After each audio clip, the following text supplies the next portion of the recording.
Guys, तो आज की वीडियो में आपका स्वागत है। और सूरज जैसी शक्ल में पोताई करके आ गए हैं वीडियो बनाने के लिए। ये तो चेंज नहीं होगा गाइस। ये मेरा भाई है, क्या करते हैं देखिए गाइस, ये हाथ में क्या बांध रहे हैं।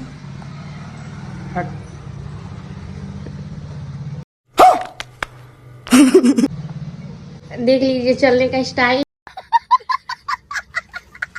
गाइस चलते हैं खाने। तो ये पीठा, हम लोग बिहार में पीठा देखिए गाइस। तो अयांश को मामा लुंगी पहना रहे थे, तो इसको देखिए, इसको बहुत मज़ा रहेगा इसे पहनने में। इसे शक्ल में मजा ये गाइस।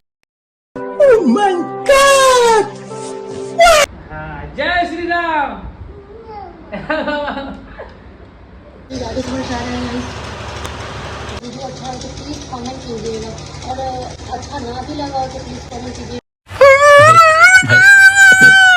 बताइएगा कि हम वीडियो में सुधार कर सकते हैं गाइस प्लीज़।